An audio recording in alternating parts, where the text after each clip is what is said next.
I think we'll get going, okay? Sounds Hi, good. everyone. I'm Sharon Hunter from College Goal, Wisconsin. We'd like to thank you for participating in the training today. And also, if you're registered to volunteer at one of our FAFSA completion events, we are truly grateful to you because we know we couldn't do these events without you. And with no further ado, I'd like to introduce Carla Weber, who will be doing the training today. She's done this for us for several years, and she's an incredible educator. So we really appreciate her help every year. So take it over, Carla. Well, thank you for the compliment, Sharon. I appreciate that. Again, welcome to everybody for joining us and for volunteering for College Goal Wisconsin. This is an event that's near and dear to my heart. I've been volunteering since I started in financial aid. I don't know if I want to say this, but just about 15 years ago now. So I love volunteering. I'll be at a couple sites in a few weeks. But today, really, our goal is to just kind of go through whirlwind experience of the FAFSA. Going to show you just a very quick step through of what the 23-24 FAFSA looks like. Not too many changes from last year. There's one pretty big change at the end of the application, but otherwise things are pretty similar. So if you helped out last year, nothing should be too surprising for this upcoming year, but we'll take a look through it. A few things before we get started. When students are coming to College Goal Wisconsin, obviously their ultimate goal is to complete and submit the FAFSA. But to do that, they need that FSA, Federal Student Aid ID, user ID, and password. Some families might have done that before coming to College Goal Wisconsin. Some might not have gotten that username and password created yet. So depending on the student, that's actually the question you're going to want to start with is, have you done your FSA ID and password? Every student will need one, and then at least one of the parents of a dependent student will need their own FSA ID and password too. So that's where you'll start the conversation is, do they need anything for that FSA ID and password first? The website we're going to be using today is the Fafsa Demo website. Used to be password protected, but now it's kind of open to anybody who has the link. So this is a great tool.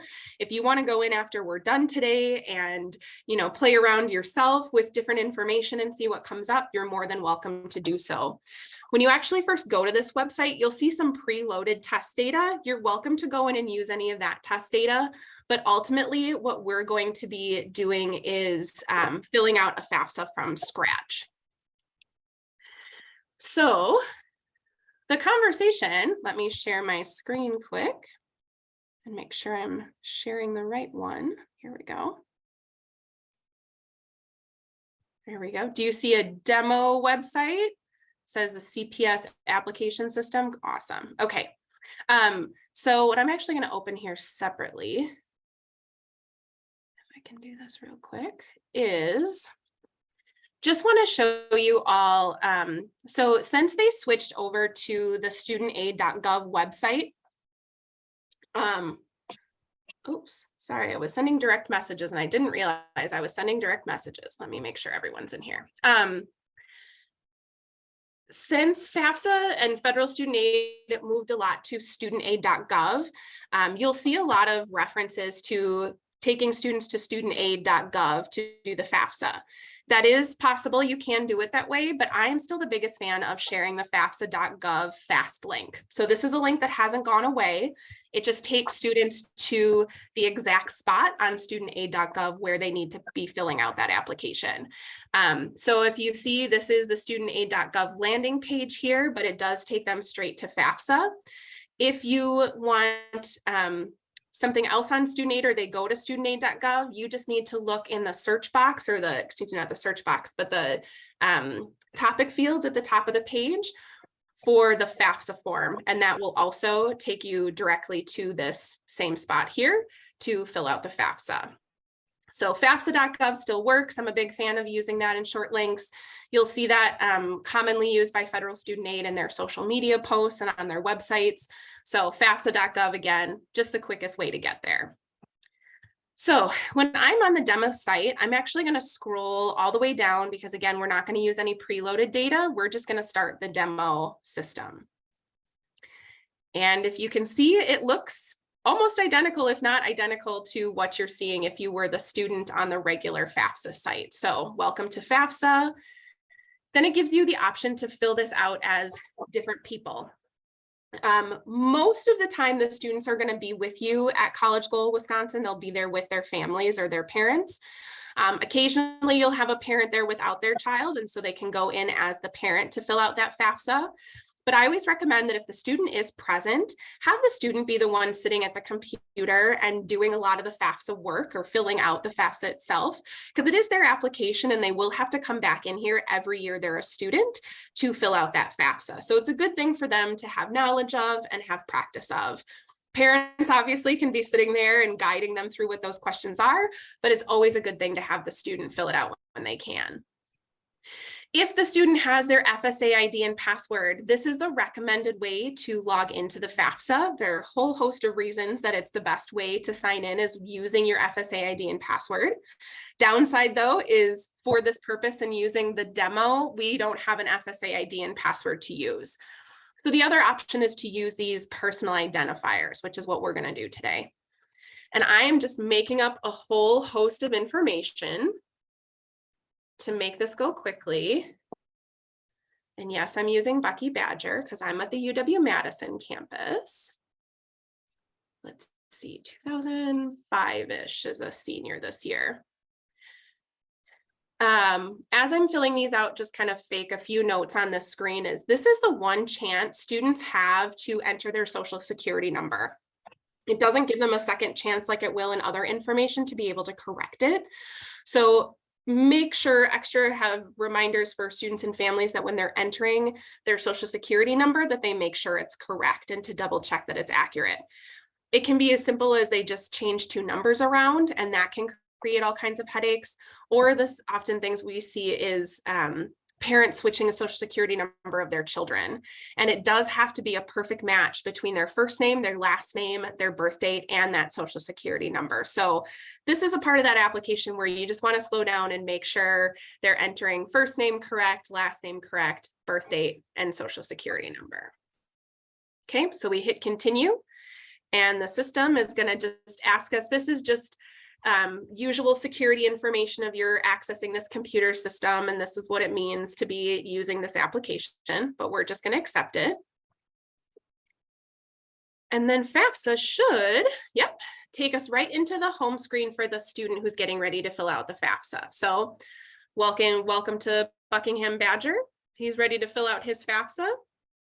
If I scroll a little further down the page, I do want to point out there is an FSA ID status bar at the bottom of this homepage for students. So this is also an excellent way if you've got a student who didn't access the FAFSA with their FSA ID, this will confirm whether there's even one on file for that student or not. If the student happened to log in already with their FSA ID to even get to this point, that's where you'll see there is one on file and their status is current. So for College Goal, our focus is doing the 23-24 FAFSA. So that's for next academic year, though because we're still in the current year, students could still be doing a FAFSA for this year as well. But again, our focus is going into 23-24. First thing FAFSA asks for is a save key. This one can be a little confusing for students and parents because it's like a password, but nowhere near intense as a password. It's also specific to this FAFSA and is really just used as a way for students and families to go back in after the FAFSA has been submitted to make changes or corrections to the information they provided. So you can create whatever it is. I try to keep it simple. Usually I just do a couple of numbers, just keep it as simple as possible.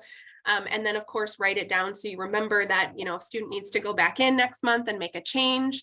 They know that save key so they can access the FAFSA they submitted. And the demo site can be a little slow, especially once FAFSA actually is live and running. So don't get too frustrated if you see it spin a little bit. I promise it will work. It can be slow this time of year. So many people are in there. So once you're into the actual 23-20 FAFSA, the first thing you get is a series of questions that most families will skip. That's why all of you fabulous volunteers are at these sites, are to answer their questions instead of having to stop and read those questions and answers on the page. So that they can just skip right through. Then you're getting into the actual form itself. And so a couple things I want to point out here. First, of course, is your location bar at the top. So telling you how to get back to the home page for FAFSA if you need some additional help.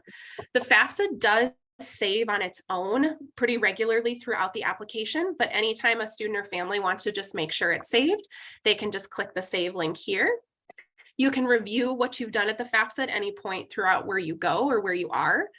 You can reset the FAFSA to start completely over. Say you think you made a mistake and you're not sure where it is, you just want to start over, you can reset it. Can't say I've seen many people do it that way. And then, of course, there's always the opportunity for families to save the information and come back and finish it later. And you may have that at College Goal. So say a family comes, but they're missing something for their students' tax records and aren't sure how to get it. All they want to do is make sure they save the FAFSA, and then they can just exit and come back in later to finish. So it doesn't have to be done in one sitting. And that's a reassurance I think students and families really appreciate, especially the first time they fill this out. It can take up to 30-45 minutes to fill it out.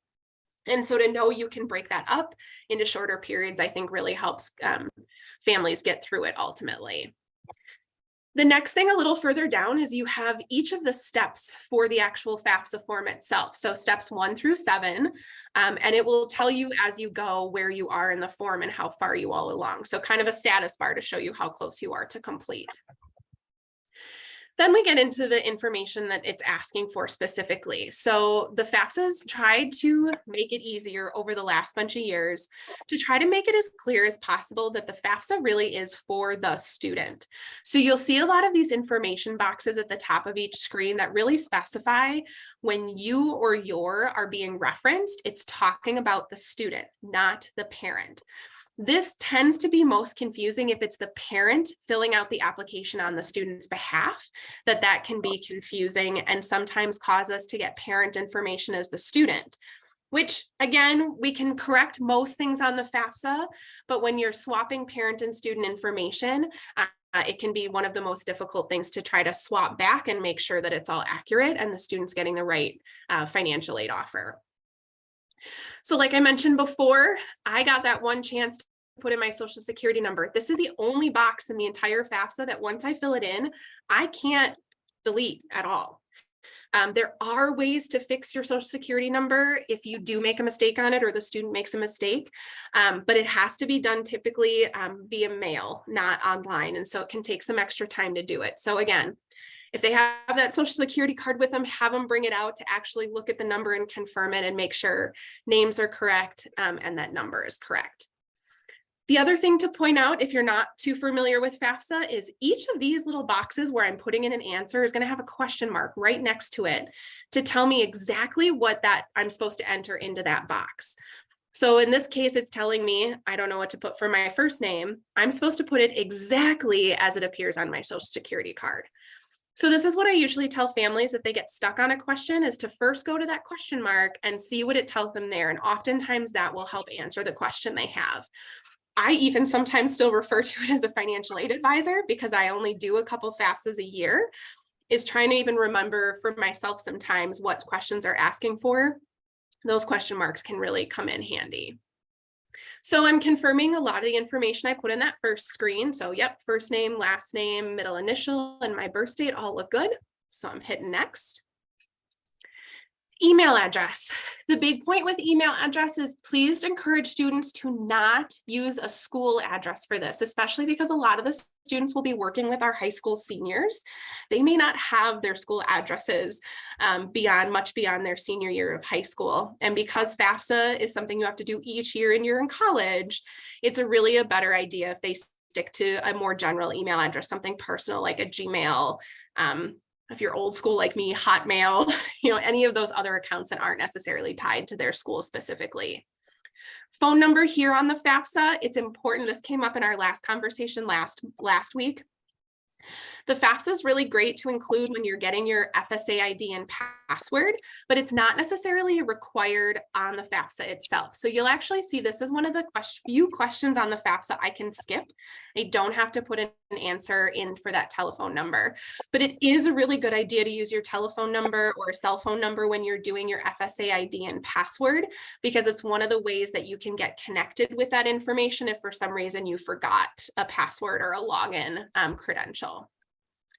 So student address, let's see. Oh, I don't remember what the address is for Bascom. I was trying to stick with all Wisconsin themed things. So sorry, this is just going to be my work address because that's all I can think of right now. Students going to list their home address or permanent address. So again, if you're working with college students, we try not to have them use their campus address, especially if they're living in a dorm. Occasionally that might happen. But it's even really rare that federal student aid is mailing anything out. Most of what they're doing these days is by email to students and to parents, different reminders and things like that they'll send out. All right, so entering address information. And then residency, have you lived in Wisconsin for at least 5 years? We're just going to be easy and say yes to this. And then we get into the citizenship question. And this is one you want to be sensitive to because the first two are the easiest to be able to submit the FAFSA. So I'm a US citizen, or I fit one of the categories to be what's called an eligible non-citizen. Those two, yep, go ahead and select if that's what they fit under and continue filling out the FAFSA. If you run into a student that's either not a citizen or an eligible non-citizen, we would strongly encourage you to have that student talk to their financial aid office before they submit anything, including this FAFSA. Here at UW-Madison, and that's really the only school I can speak to, we do not have our undocumented or DACA students fill out the FAFSA. We have some alternative means that we use to be able to determine financial aid eligibility for them. So it's not that they can't fill out the FAFSA, we just want to make sure that they're going through the right process for their specific financial aid office. So again, if they're undocumented or a DACA student, have them call financial aid at the school they're going to go to figure out if they should be doing that FAFSA or something else to be eligible for financial aid. So for just ease of purposes today, we're just going to say it's a US citizen and click continue. And then we're just going into some education information. So we're going to ask about the high school completion status. So at the, beginning of next year, what's the completion status from high school? You've got 3 options here that are most common: the high school diploma. You might have some GED certificates, and then of course, a few students in Wisconsin that are homeschooled. So I'm going to select what my high school completion status was. Then I'm going to select the degree or certificate I'm going to be working on next year when this FAFSA is for. The ones that you're most likely to see at College Goal, of course, are your first degree bachelor students. So these are students going off to get a 4-year degree. Second bachelor's degrees, you are rarely going to see, we even rarely see them in the financial aid office. These are students that truly already have a first bachelor's degree and are returning to school to get a second degree. So College Goal, very rare you'll see second bachelor's degree candidates. You will see students in associate degree programs. The only differences between these two are whether they're ending an associate degree, so doing an occupational or a technical program, or if they plan on doing more like a liberal arts transfer program. And so starting an associate degree and going on to 4-year. You may also see a handful of people working on certificate programs here in the state. You won't necessarily, especially for College Goal, see teaching credentials or any graduate students who are working on graduate degrees. So again, first bachelor's, these associate degrees, and these certificates is what you'll most likely see at College Goal. So we're going to be a first bachelor's degree student. The next question you can see was actually automatically answered for me, which was really nice. Because I said I was getting a first bachelor's degree starting next year, they knew that I'm not going to have my first bachelor's degree by next school year. So the application is, what do they call it? It's not a smart application. It autofills. So it puts in information it knows automatically for that student. And I realized I did not mention this when we started, but if you have questions as we're going along, do go ahead and plug them in the chat. It's easier to address questions kind of at the spot we are in the screen versus waiting till the end and having to go back. So do feel free to send questions as they're coming up just right in the chat. I do have it pulled up and I can see it in my screen. Okay, so going on with education, what grade level will you be in for the school year? It's always interesting. These first two always cause confusion for folks. And I honestly don't think there's any major difference between the two of them, especially because schools aren't going to use the grade level that the FAFSA provides them.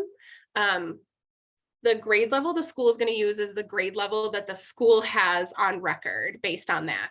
And what I mean by that, like here at UW-Madison, I wouldn't look at a FAFSA to determine that a student is a first year. I would look at our student records and their enrollment to see if they're actually a first year or not. So most of the students we're going to be talking to have never attended college before. Even if they've taken college classes on a college campus, that doesn't necessarily mean they were enrolled as a college student. So most of them are going to be never attended first year students.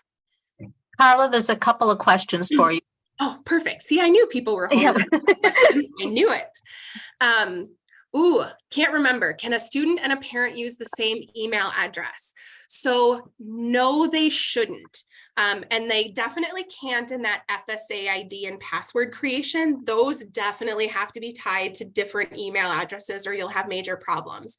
The FAFSA itself, technically you could provide the same email address, but it really is best that both the student is getting information and the parents getting it separately. So do try to keep student using an email that's specific for them, and then a parent using their own email address for FSA ID, most importantly.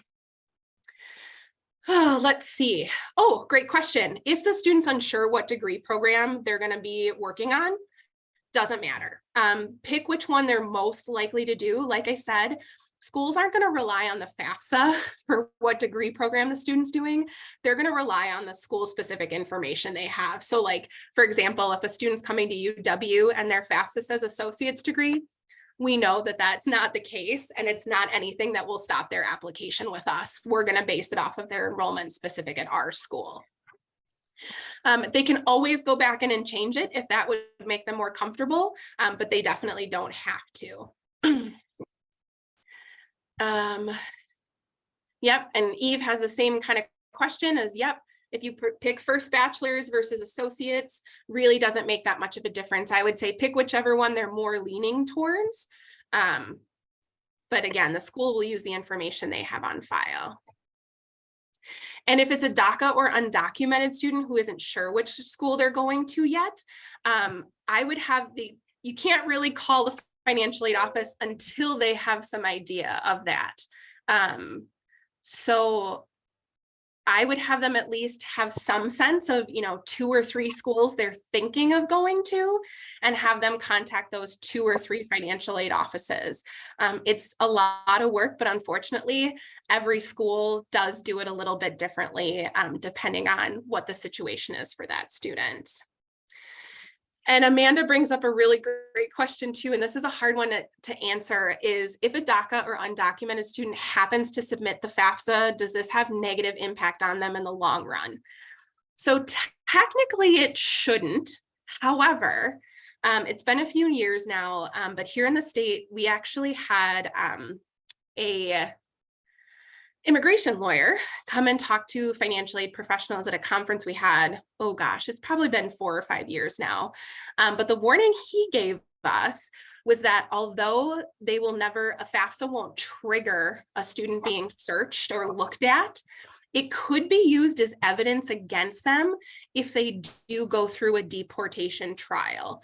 So the immigration lawyer was telling us that it looks like, from the eyes of the review process, that the student was trying to access money that they knew that they weren't eligible to get, and so might cause problems down the road.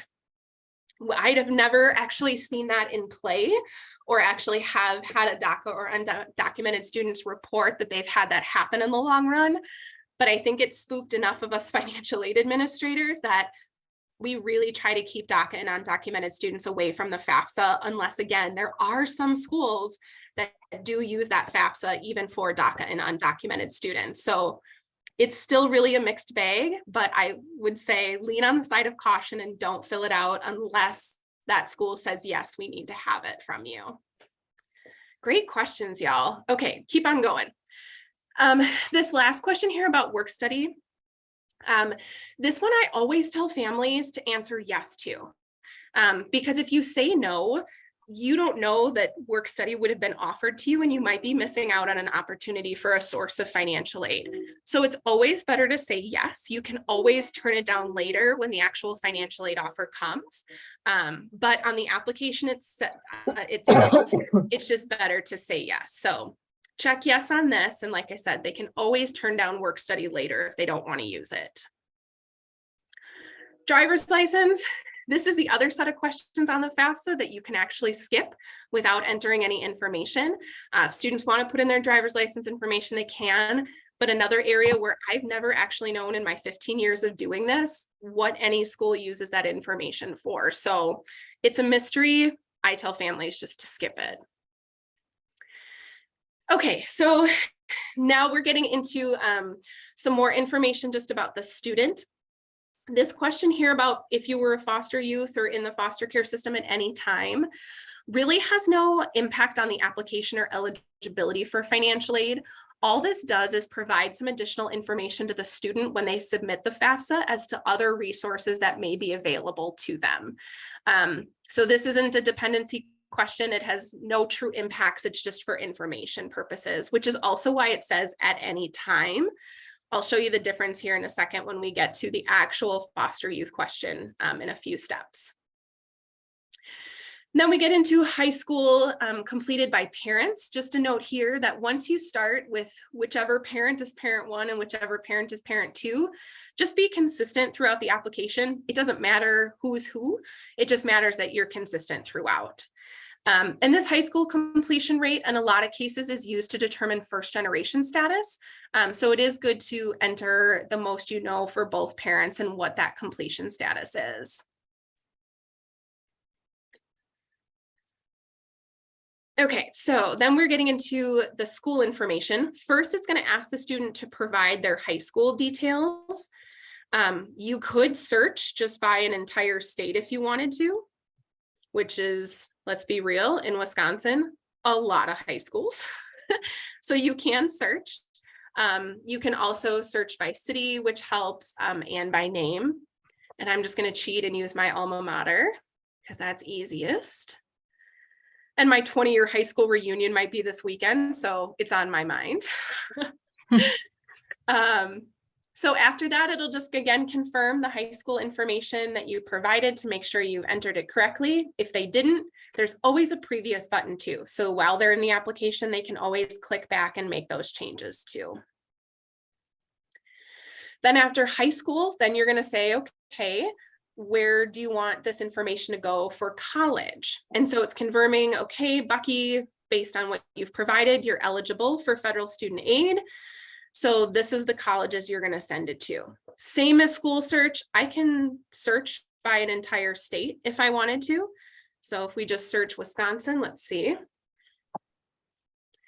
We'll go through here and say, okay, I'm looking at Bellin College in Green Bay. I'm just skipping around randomly. And let's head up to Northland maybe.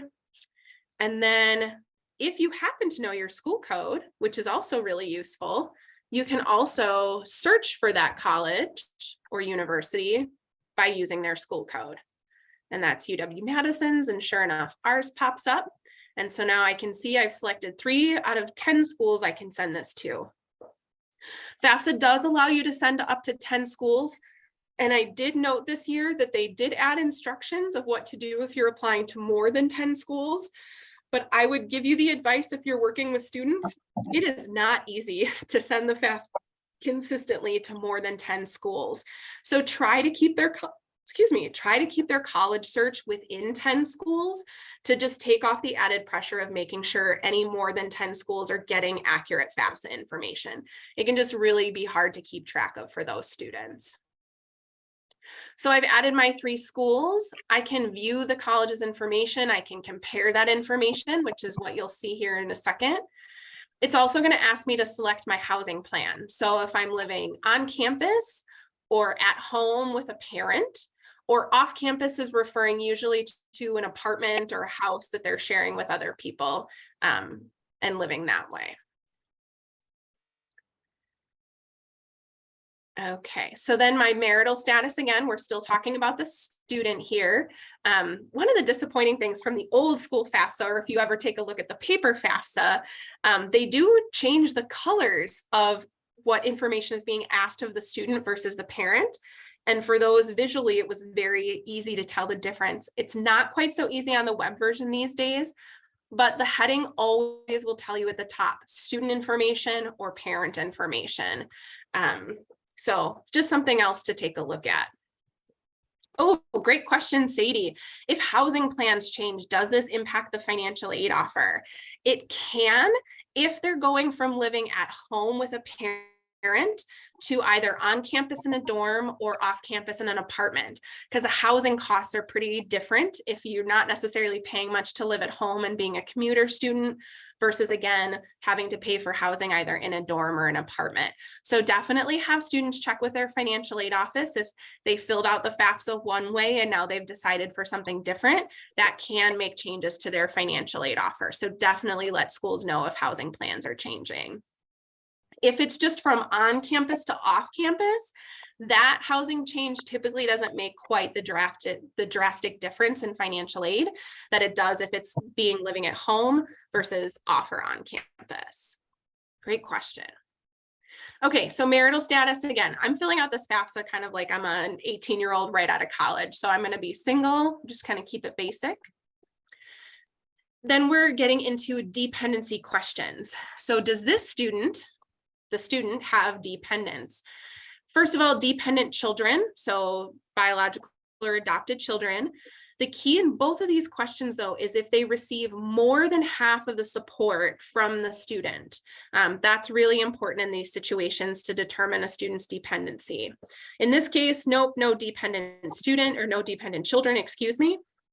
And also no other dependents. The ones that I say that we see the most in these cases are usually adult students who are taking care of, say, an elderly parent, or sometimes maybe a disabled spouse that may have others that are classified as dependents, but it's pretty rare to see this. Same thing, the key is it's more than half of their support during that year for that to count. Then some additional dependency questions. First one here is, are you actively serving on active duty in the armed forces? Bits to note of this question that are important. Active duty is important, as well as a statement of for purposes other than training. So if they're just being called up for their monthly training, that's technically not serving active duty for other than training purposes. Are they a veteran of the U.S. Armed Forces? At any time since you turned age 13, were both of your parents deceased? So some people would use the term orphan in that case. Were you in foster care? And that connects to the question you saw earlier, because remember that question said at any time. This question says, since you turned 13, were you in foster care? Or were you a dependent or ward of the court? A few extra notes to this one is it really is anytime the student was in foster care since they turned 13. So a student could have been in foster care for 72 hours and it still counts to make them independent for financial aid purposes. Even if they went back to mom and dad's house and stayed with mom and dad until they were 18, that even brief period in foster care would still qualify them to be independent. If the parents were deceased prior to turning 13, it really depends on the situation of the student. That's a great question, Sadie. I'm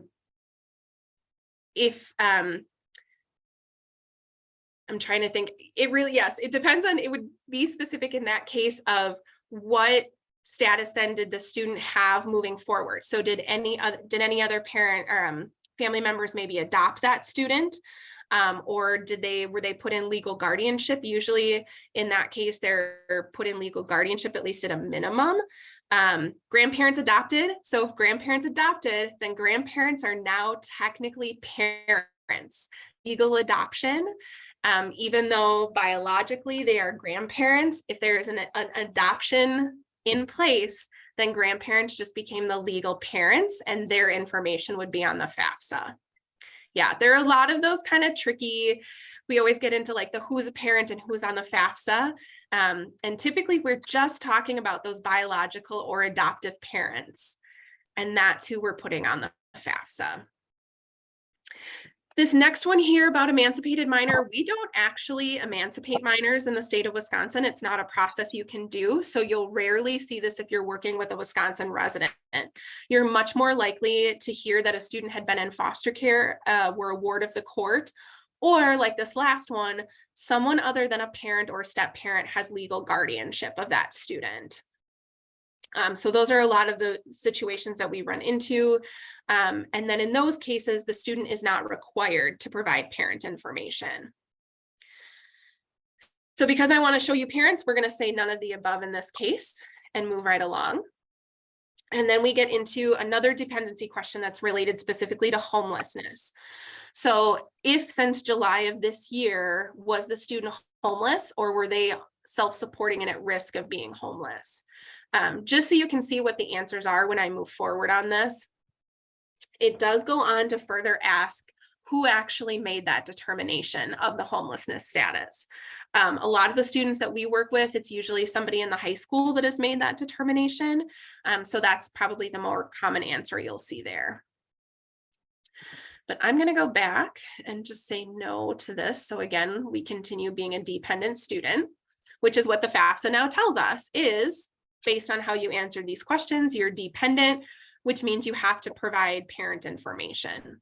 Again, I'm just going to show this quickly so you know what it looks like if a student says I'm unable to provide that information. The FAFSA is first going to just give you impacts of, you know, let's make you think about this again, because there are some impacts if you don't provide parent information and we're required to. And then, okay, it's going to tell me, well, there are some situations for special circumstances. And do you qualify for a special circumstance? If they qualify or say they think they qualify for it, what's really important is that they do tell the student that they need to follow up with the school more specifically. That would be for what we call the dependency override process. And every school does their dependency overrides a little different. So if you do have a student that's stuck and in a kind of bizarre family situation where it's just not adding up and they have to provide parent information, but for whatever reason, there's some difficulty there. That's where you want to have that student reach out to the financial aid office so we can take a look and understand their situation better and know how we can get that application submitted for them. So we're going to just say, I'm going to submit again, because I just want you to be able to see that today. And this is a newer slide. I think this got added last year or a newer page in the process. But like I was talking about, the biggest difficulty a lot of families have is determining which parent or who goes on the FAFSA for the student. And so this slide here is just for informational purposes. And it just explains, depending on the situation, whose information is going on the FAFSA. So if parents are divorced and separated and I live with one parent more than the other, I can extend this box here and it'll tell me, okay, then I'm going to report the information about the parent I lived with most. And if that parent's remarried, then I'll report about that step parent as well. So just for informational purposes, but I do think this page here has actually helped quite a bit for students. Grace wants to know the process if they have to complete the FAFSA without parent information, right?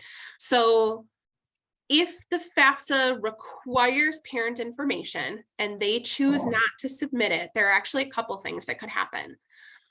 First is if they are in a special situation or special circumstance where they can't access that parent's information for some reason, we always want that student to talk to the financial aid office, because it's going to be specific at the school as to what the process looks like to be able to do this dependency override. So be able to submit the FAFSA without parent information and have it go through. If a student happens to submit it without parent information, but they don't have a special circumstance, and their reasoning is just, well, my parents won't give me the information, or my parents don't support me, those unfortunately are not special circumstances in the eyes of the Department of Education. And so in those cases, those students are eligible for a federal unsubsidized loan, but they can't get any other financial aid. So we always tell students, even if you're thinking about it, come talk to us in the financial aid office first. A lot of times, we can talk to parents on a student's behalf as to why filling out that FAFSA is important or why it can have a positive impact. But otherwise, filling out the FAFSA without parent information isn't a good idea unless that student has a special circumstance. Circumstances for students who have been convicted of crimes or parents who have been convicted of crimes. So not students, although there are some new financial aid programs that are being tried in prisons, but that wouldn't necessarily apply to the populations we're working with. If parents are both in jail, that would be a special circumstance where getting the information for FAFSA would be difficult to get. The student should talk to the financial aid office about getting that dependency override because both parents are currently incarcerated. But if they're not both incarcerated, just having been convicted of a crime doesn't necessarily give you a special circumstance. Okay, great question from Becky. If bio mom, so biological mom, lives with non-biological dad, but they're not married, do they have to use both finances or just mom's finances?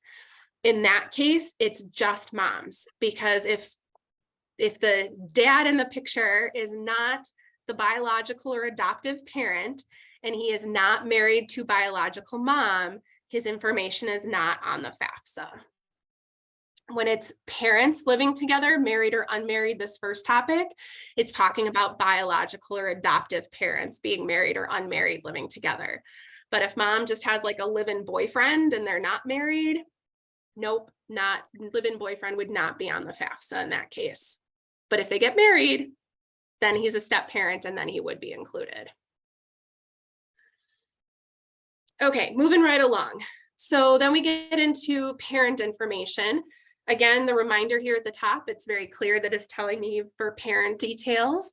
And again, reminding the you and your is referring to the student. So your parents, student's parents. Just for the sake of ease, to make this go a little quicker, I'm just going to say this is a divorce situation, because then I only have to enter information for one parent. And we'll say the divorce was last year. And we're going to put in dad's info. All right. So this is one that also came up last week that I just want to touch on because it's a really good point. It is only the student who has to be a US citizen or eligible non-citizen to be eligible for financial aid. Parent status is not looked at, it's not reviewed, there are no data checks with any of the information provided.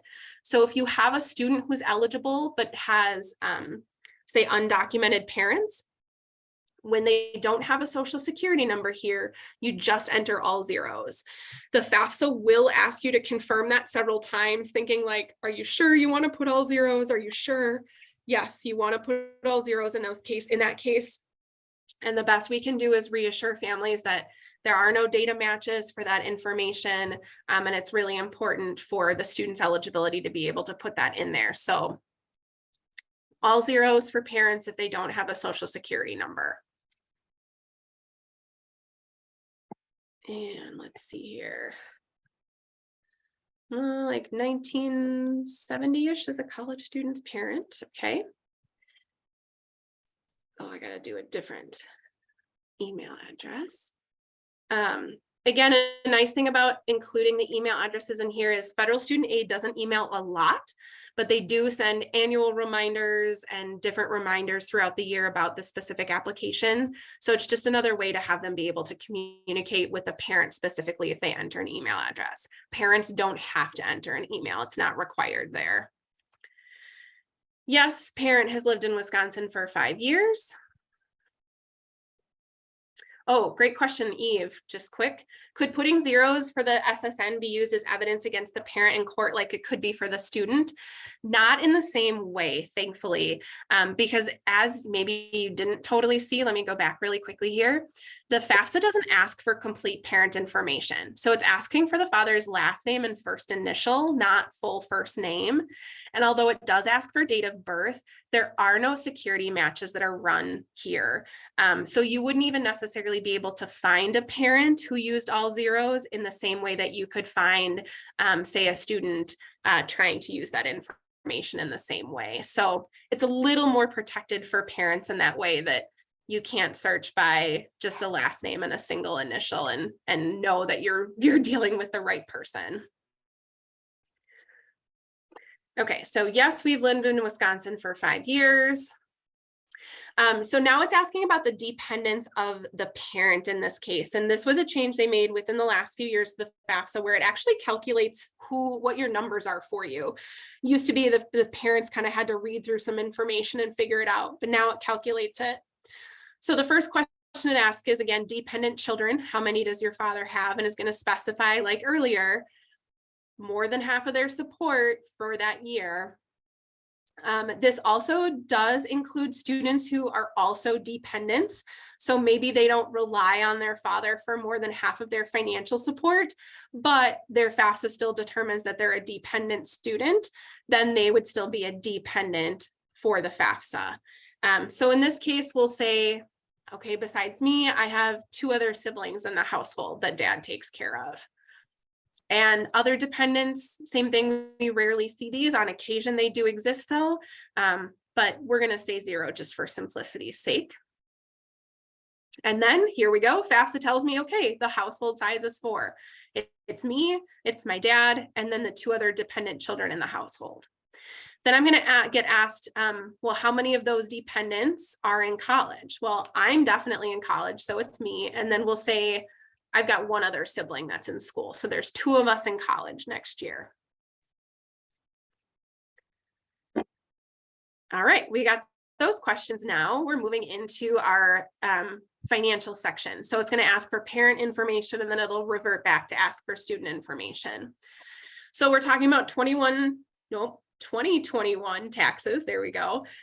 Most families will have had this completed since last spring. We will have a handful of extensions, especially after the kind of couple crazy years we've had.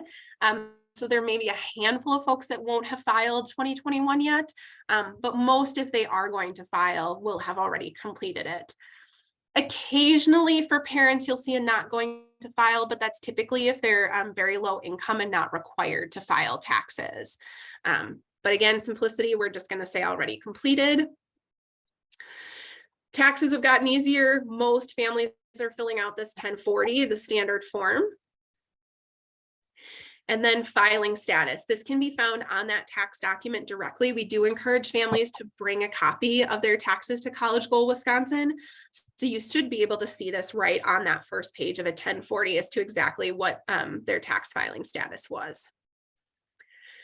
Then it's going to want you to use the data retrieval tool. And we really, really want students and families to use this data retrieval tool. So push it as much as you can. Kind of like I was talking about before, you saw with special circumstances. If I say no, it's going to give me some reminders of like, really, you don't want to use it? We really recommend you use data retrieval.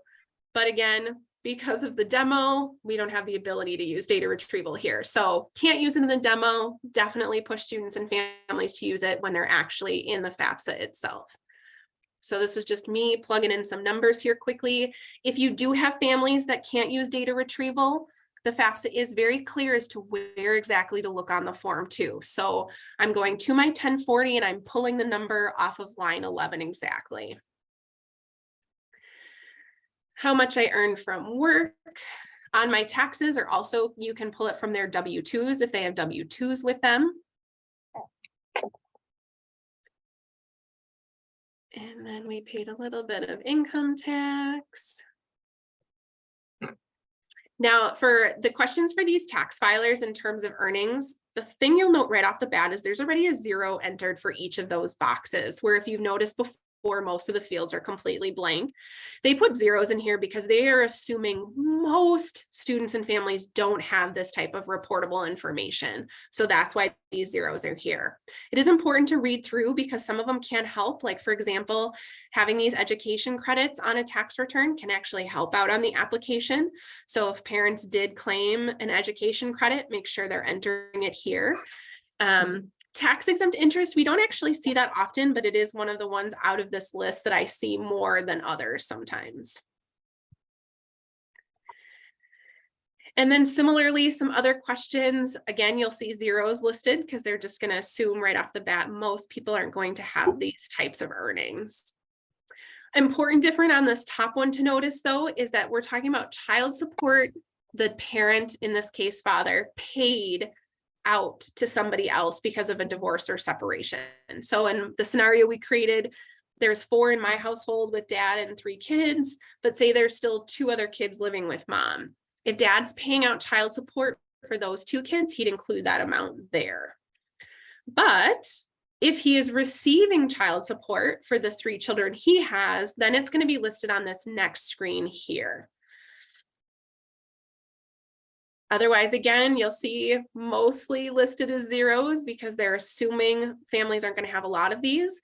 On this screen, besides child support received, parents that are making payments into pension and retirement saving plans are counted. So the total amount of retirement accounts aren't counted as assets, but they do look to see how much in the last year families have put into those types of accounts. Again, mostly zeros, so we're just going to skip through those. And then we get into the asset question. So as of today, you'll see all 3 of these questions start with, that truly means as of today. So I'm sitting here filling out my FAFSA right now. What is in my cash, checking, and savings accounts in total? So dad's got a little bit of money there. Net worth of investments, including real estate, are things like stocks and bonds, rental properties, a vacation home. It is not the home the family lives in, and it never includes the sum total of retirement accounts. So be careful of that. And then similarly, business investments, they're looking for businesses that are not small family businesses. So if it's a business with 100 or fewer employees that are full-time equivalent or about full-time equivalent, and at least, or excuse me, more than 50% of the business is owned by related people, then we don't have to count that business asset at all. But if it's not a small family-owned business, we do have to look at their assets there. And as a reminder too, when we're talking about assets, whether it's personal assets or for business assets, they are talking any taking account any debt against any assets they have. So any totals minus debt is what the asset would be for that. Okay, so then we get into students again, almost identical questions to what's being asked of the parents, just into the student section. So did the student file taxes in 2021? We're going to say the student didn't work much, so they're not eligible to use the data retrieval tool, but they still have to report how much they made from work. So we'll say just like $100. Again, they'll get these same questions all already filled in with 0, but it's even more rare that students are doing things like paying out child support while they're a student, or having other types of untaxed income like you see listed here. So we're just going to leave these all as zeros. Student assets, same thing as of today. Students got a little bit of money, but no investments and no businesses to account for.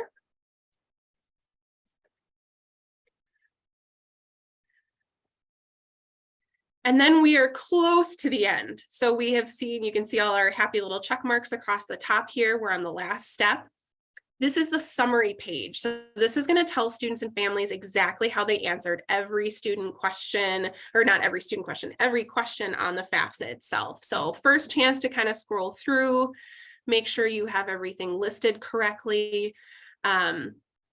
Depending on where you are at college goal, if there is a printer available in your computer lab, I recommend families print off this page more so than the confirmation page, just because it has more information on it. but there is an option here to print if they choose to. Otherwise, this line by line breakdown is also sent after the FAFSA is submitted. It's sent to the student in what's called their student aid report. So they will get an opportunity to see it laid out like this again. So then this is the newest part of the FAFSA that I wanted to make sure everyone saw. So starting for 23-24, they added these demographic questions that aren't asked until the very end, like you're seeing here, but they have to be answered before the student can sign and submit the FAFSA. Big thing to note and make sure students are aware of is they can decline to answer each of these questions if they so choose. It does not impact any bit of financial aid eligibility. They're truly just looking at them for data purposes to see exactly who's completing the FAFSA. So students can answer if they choose to, or each of these does, like I said, have the decline to answer button at the end. But they do have to have at least one box checked in each of those questions before they can move on. So once you do the demo, we've just acknowledged, okay, you've got it done, but now I'm gonna promise my life away that I was honest, that I don't owe any money to the federal government right now. All these things are true. I check the box and say, okay, continue. And then it's going to give me my options to sign. If a student logged in with their FSA ID and password, this will already be logged in and correct, and they just click a box saying that they need to sign it. If they didn't, you'll get like the screen you have here where they first want that student to sign it with their FSA ID and password. Like always, easiest, fastest way to do it. If they can't, for whatever reason, do it, and it should be rare that that's the case for students, parents, you'll have this situation happen with a little bit more commonly. But you're going to go down to the link of other options to sign and submit, where you can print a signature page. This is the only option you're really going to want to select here unless you're signing with the FSA ID and password. I do not encourage families to submit it without the signatures. There's just no reason to, because it can't be processed without the signatures. So submitting it without them doesn't really make a whole lot of sense. You might as well just save the application at the point that you are as far as you can go, and then log back in when you can sign it to submit it. But if I'm printing the signature page, it'll give me access to print it. Same thing with parents. I need to, in this case, provide a parent signature. So I'm going to, again, sign my life off saying, yes, I agree to all these things. I promise I'm telling the truth. It'll give me a chance to do my FSA ID and password, which again is always what we want to encourage and what we prefer. But they also get the option then to sign it a different way, like via a signature page, and then you can print the signature page there. But that is as far as we can get in the demo, sadly, because we can't really sign and we can't get to the confirmation page. But ultimately, once these signatures are done, you click submit, a confirmation pops up to tell the student that it's complete. If there are any big glaring issues right off the bat, that confirmation page will give them a warning that there are problems. Otherwise, they just have to wait to receive their student aid report, which again comes via email to the student within a few days or so after that FAFSA gets submitted. Okay, we made it. It's 2 o'clock right there. Oh, great question from Becky. I was just going to ask for more questions. Yes, the signature page does get mailed in. Some financial aid offices can process signature pages. So check with the financial aid office first. I know our campus, UW-Madison, we do process signature pages ourselves, but not all schools are able to do that. Let me see if I can pull up what it looks like if you've never seen it before. I think it gave me the option to pull it up here just so you can see. It does make it pretty clear. Yep, here we go. So it gives them all the information, what they read, where to sign, and then here's the information. Mail the signature page to the following address, and it gives the details exactly right there of where it should go. The downside with anything printed and mailed is it takes so much longer. So again, really encourage that FSA ID and password signature every chance you get, because it's processed then right away. If you're waiting for signature pages, it delays something like 2 to 3 weeks of getting that FAFSA considered finished and complete. Any other questions? I'm just going to pop in a few other little notes here. I gave you all the FAFSA Demo website again. Feel free to go in there at any point, play around. Feel free to use some of the information that's pre-populated in there if you want to, but it's a great tool for just testing things out and getting used to it. I'm also going to pop in my email address here. If you have questions or anything comes up when you're a college goal, feel free to send me an email or reach out and let me know how I can help. Otherwise, I haven't seen any other questions come up.